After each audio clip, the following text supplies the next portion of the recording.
Hey yo les Valders, c'est Alex et bienvenue dans cette nouvelle vidéo. J'espère que votre confinement se passe bien, que vous trouvez pas trop le temps long. Et pour ceux qui travaillent ou ceux qui ont cours, j'espère que tout se passe bien aussi. Moi personnellement ça va, j'arrive à tenir le rythme des vidéos, j'arrive à m'occuper comme je peux. Donc jusque là j'ai pas à me plaindre. Donc comme vous avez pu le voir dans le titre de la vidéo, ça va pas être une vidéo comme d'habitude. En fait ça va être un peu différent, on va pas jouer, on va pas faire de réaction. Aujourd'hui je vais vous donner des petits conseils un peu sur YouTube, sur comment se lancer, sur comment faire des vidéos. C'est des choses que j'aurais bien voulu savoir moi quand je me suis lancé. Donc maintenant ça fait un peu moins d'1 an que je fais des vidéos. Et je pense du coup avoir un peu de recul pour pouvoir parler de tout ça. Et ça sera peut-être des erreurs du coup entre guillemets que vous ne ferez pas. Donc je pense que ça peut vous intéresser. Alors pour commencer on va déjà parler un peu de moi. Je vais vous dire pourquoi je me suis lancé sur YouTube et pourquoi je fais des vidéos tout simplement. Déjà il faut savoir que avant de faire des vidéos j'étais un gros viewer. Je pouvais regarder des fois toute la journée des vidéos sur YouTube. Enfin vraiment je regardais vraiment beaucoup de vidéos. Et c'était toujours des vidéos qui me plaisaient. Alors je me suis dit c'est bête parce que je regarde beaucoup de vidéos. Et un jour je me suis dit bah du coup pourquoi ne pas en faire des vidéos. Et donc c'est à partir de ce moment là que je me suis posé pas mal de questions, que je me suis vraiment penché sur YouTube et sur la manière de faire des vidéos. Sauf qu'à ce moment-là, j'avais pas de matériel, j'avais pas d'ordi, j'avais pas de micro, j'avais pas de caméra, j'avais vraiment rien. Enfin, c'était vraiment, j'étais vraiment pas équipé pour en faire quoi. Et donc, on va dire, il y a à peu près 1 an maintenant, donc ça devait être en novembre 2020, peut-être octobre, novembre, enfin dans ces eaux-là. Et je me suis dit, allez, c'est parti, on se lance, on va faire des vidéos. Et c'est pour ça qu'en janvier 2020, j'ai sorti ma première vidéo. D'ailleurs, c'était un total échec, hein, elle est encore disponible, mais elle est honteuse la vidéo. Enfin bref. Donc, ce que moi je peux vous dire du coup pour vous lancer sur YouTube, le premier conseil que je peux vous donner, c'est de vous lancer. Le plus compliqué dans tout ça, ça va être de se lancer de toute façon. Même encore maintenant, des fois je lance l'enregistrement et je mets des fois peut-être 5 minutes avant de dire le premier mot. Des fois je sais pas comment commencer mes vidéos et puis bah voilà, après j'enchaîne et ça se passe plutôt bien. Mais voilà, il faut pas hésiter à se lancer, même si vous aurez peut-être peur des jugements des autres, mais on s'en fout. Enfin, faites-le pour vous, faites-le pas pour les autres, faites-le pour vous amuser et tout se passera très bien. Mais avant de se lancer, il va falloir connaître 2-3 trucs. En fait, il faut se lancer, il n'y a pas de souci là-dessus, mais faut pas se lancer trop vite. Déjà, il faut savoir comment ça fonctionne, comment un ordi fonctionne, comment une caméra fonctionne, comment un micro fonctionne, que c'est pas si facile que ça finalement, hein. Mais il faut connaître tout ça. Quand vous allez commencer à connaître votre matériel, il va falloir prendre connaissance des logiciels qui entourent tout ce matériel-là. Voilà, les logiciels de montage, il y a les logiciels d'enregistrement de son, de vidéo, d'images, enfin d'écran, des captures d'écran. Tout ça, faut savoir comment ça fonctionne. Moi, pareil, je me suis lancé là-dessus sans connaître tout ça. La première vidéo, voilà, j'ai appuyé sur Rec, je me suis enregistré,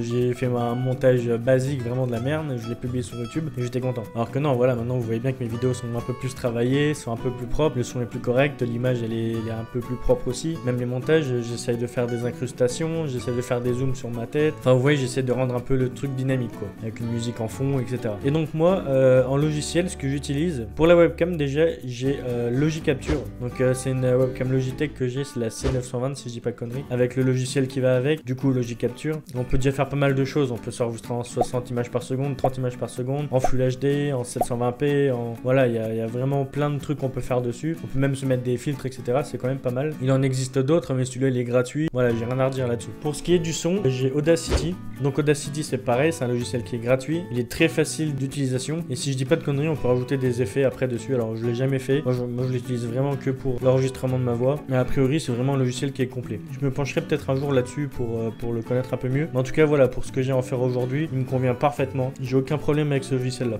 Ensuite, pour enregistrer l'écran et faire mes streams, j'utilise le logiciel, c'est Streamlabs OBS. Alors, il y a OBS Studio aussi qui existe. Je l'ai utilisé vraiment au tout début de ma chaîne, mais je l'utilise plus. Maintenant, c'est vraiment Streamlabs OBS. Pareil, c'est un logiciel qui est complet. On peut du coup enregistrer l'écran, on peut faire des lives avec, on peut se connecter à la fois sur Twitch, à la fois sur YouTube et à la fois, je crois, sur Facebook. Dessus, il peut y avoir un système de raccourci avec le pavé numérique, admettons, pour passer d'une caméra à une autre. Donc, par exemple, de l'écran à la caméra en plein écran. On peut faire vraiment plein de choses avec. Donc, encore une fois, c'est un logiciel qui est gratuit et complet pour ce qu'on a à en faire. Il y a vraiment beaucoup de streamers qui l'utilisent dans ce logiciel-là. C'est un logiciel assez connu dans le milieu. Et donc, ensuite, une fois qu'on a ces 3 logiciels-là, une fois qu'on a enregistré son jeu, une fois qu'on s'est enregistré nous-mêmes, une fois qu'on a fait tout ça, il faut passer au montage. Donc, le montage, par contre, il y a beaucoup plus de logiciels. Moi, personnellement, j'utilise Premiere Pro. Donc, c'est un logiciel, par contre, qui est payant, mais il fait partie d'une suite. Donc, c'est ce qu'on appelle la suite Adobe ou Adobe. Enfin, je sais pas comment vous dites, moi je dis Adobe. C'est là-dedans que vous retrouverez donc Premiere Pro, le logiciel de montage vidéo, Photoshop, le logiciel de montage photo ou de retouche photo. Il y aura After Effects. Alors moi j'utilise pas After Effects et je sais pas l'utiliser, mais c'est le logiciel qui permet de faire des effets dans ces vidéos, des effets un peu plus complexes complexe que ce qu'on peut faire sur Premiere Pro. Quand on sait utiliser, c'est vraiment un très bon logiciel, mais voilà, moi il est vraiment trop compliqué pour moi. Et il y a encore vraiment, il y a vraiment beaucoup de logiciels dans la suite là, donc je crois pour une 60aine d'euros par mois, c'est un abonnement. On a accès à une dizaine de logiciels pour l'audiovisuel,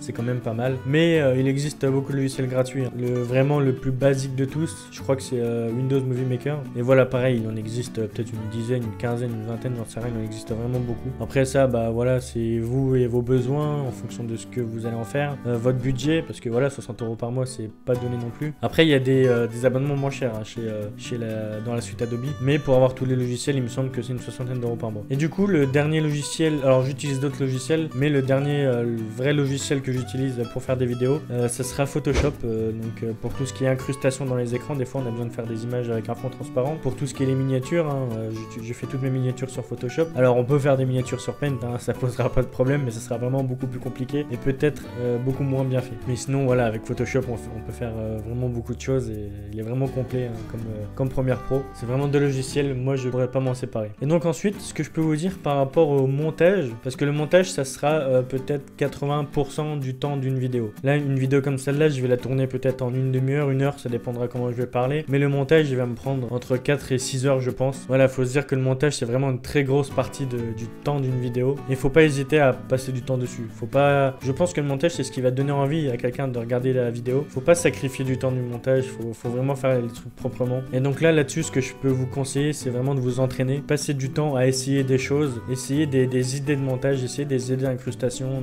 au bruitage. Voilà, quasiment dans toutes mes vidéos, il y a du bruitage en fond, en plus de la musique. Hein. Mais voilà, il faut savoir que tout ça, ça prend du temps. Et du coup, faut pas avoir peur de passer du temps sur l'ordi. Des fois, j'arrête le montage et j'ai les yeux, ils sont explosés tellement je suis passé 6, 8, 10 heures des fois sur une vidéo. Ça prend vraiment du temps. Et j'ai un défaut en plus, c'est que quand je lance le montage d'une vidéo, j'aime bien le terminer. J'aime pas le faire sur 2-3 jours, ça j'aime pas trop. Du coup, des fois, je commence un montage, il est 20h, je termine, il est 4h du mat et j'ai les yeux, ils sont dégommés. Ensuite, si je peux parler du coup de votre audience, ça sera un peu les gens qui vont venir vous regarder. Surtout au début, je pense que la première vidéo, c'est une vidéo assez importante là-dessus, dans le sens où votre entourage ne s'attend pas forcément à ce que vous fassiez une vidéo, à ce que vous deveniez du coup créateur de contenu sur YouTube.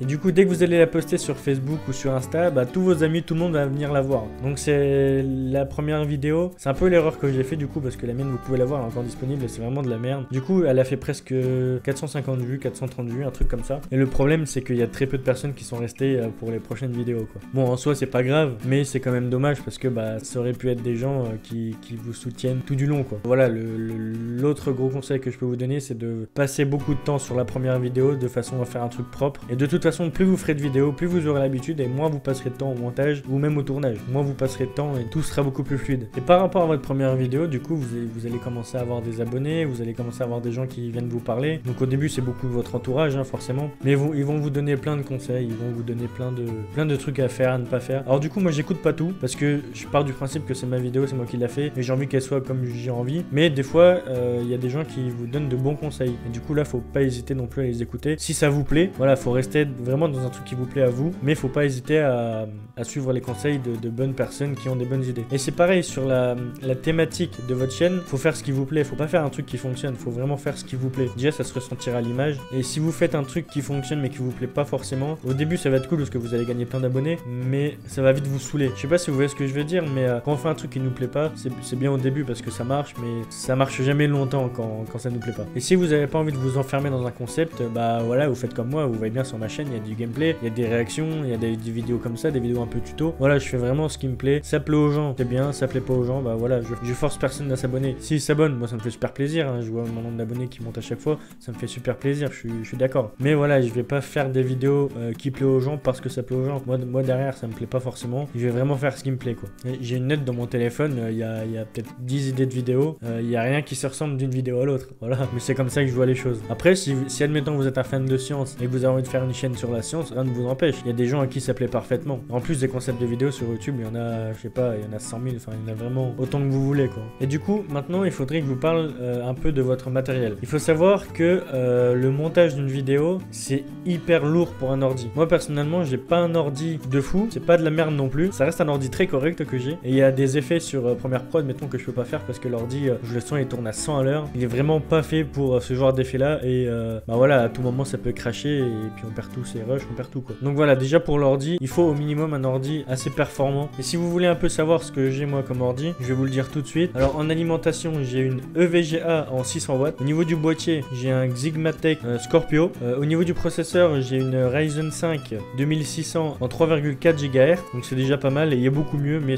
voilà, ça reste correct. Au niveau de la RAM, j'ai 16 Go de RAM. Alors au niveau des disques durs, j'ai deux disques durs, donc j'ai un SSD de 240 et j'ai un HDD de 1 Tera. Et pour la carte mère, c'est une MSI B450M, je crois, qui est déjà pas mal. Et du coup, la carte graphique que j'ai, donc c'est celle-là, j'ai encore la boîte là, donc c'est une Radeon RX 590 de chez MSI toujours. Donc voilà, c'est pas un PC de fou que j'ai, mais c'est un PC qui tient la route pour faire ce que j'ai à faire. Par la suite, j'essaierai d'upgrade un peu, mais pour l'instant, j'ai pas besoin de plus. Et donc pour tout ça, j'en ai eu à peu près pour 6 ou 700 euros dans ces eaux-là. Donc ça reste correct hein, pour un PC. Et en plus, ce qui est bien, c'est qu'on peut du coup changer les composants, les augmenter au fur et à mesure sans forcément racheter un PC complet. Et ensuite, du coup, ce qui est important pour faire une vidéo, alors vous allez peut-être me dire que c'est l'image, mais détrompez-vous. Vous pourrez très bien regarder une vidéo avec une mauvaise image, mais par contre, si elle a un mauvais son, vous allez vite passer à autre chose. Donc si je peux vous conseiller en priorité d'acheter un micro avant une bonne caméra, en plus ça coûte moins cher, bah franchement faites-le. Pour moi, c'est le plus important. Là, vous voyez ce micro, donc c'est un Bird UM1. Donc, avec le support, avec le filtre anti-pop et tout ça, il m'a coûté à peu près 50 euros. 50 ou 60 euros, je sais plus, ça fait presque un an que je l'ai maintenant. Et vous voyez bien, il est correct, franchement, il fait un bon son.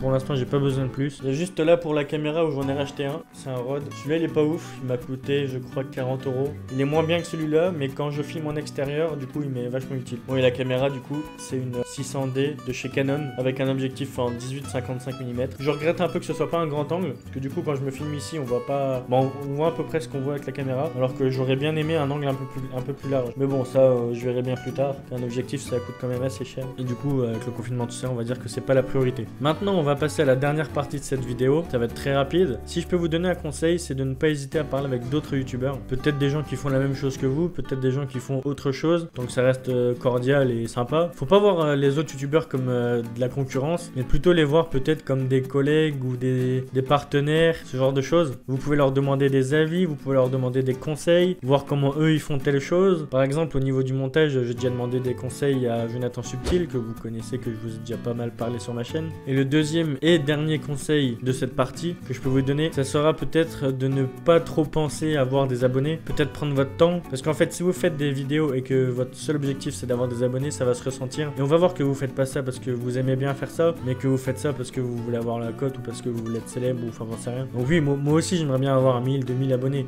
Déjà ça me permettrait de monétiser la chaîne et de faire des concepts de vidéos que j'ai envie de faire, mais voilà, au niveau du budget ça suit pas, donc pour l'instant je me resterai un peu. Mais voilà, faites des vidéos avant tout parce que ça vous plaît et non parce que vous voulez des abonnés. Si les vidéos vous plaisent, ça va plaire aux gens, donc ils vont s'abonner et voilà, de fil en aiguille vous allez vous faire une communauté. Moi franchement, à l'heure où je tourne cette vidéo, j'ai 136 abonnés je crois. En moins d'un an, je trouve ça assez beau. Il y a des gens qui restent bloqués 2-3 ans avec autant d'abonnés. Moi j'en ai 136, ça fait demain, ça fera 10 mois exactement que je suis sur YouTube, que j'ai posté ma première vidéo. Et du coup j'espère que c'est parce que les vidéos vous plaisent, hein. Je passe quand même beaucoup de temps à faire le montage, je passe beaucoup de temps à réfléchir à des concepts de vidéos. Donc tout ça voilà, c'est dans le but de vous fournir des vidéos de qualité, hein. Même si je sais sur YouTube il existe des youtubeurs beaucoup plus quali que moi, mais bon voilà, on fait avec ce qu'on a, hein. En tout cas j'espère que la vidéo vous aura plu. Moi c'est tous des conseils que j'aurais voulu aimer savoir avant de me lancer sur YouTube. Peut-être que ma première vidéo elle aurait été différente et j'aurais peut-être moins honte de la regarder maintenant. Si vous voulez d'autres conseils comme ça, si vous voulez d'autres vidéos dans ce genre là, n'hésitez pas à me le dire dans les commentaires, je me ferai un plaisir de la faire. Et du coup n'oubliez pas de vous abonner et d'activer la cloche pour ne pas les louper. En attendant, prenez soin de vous, bon confinement, bye bye.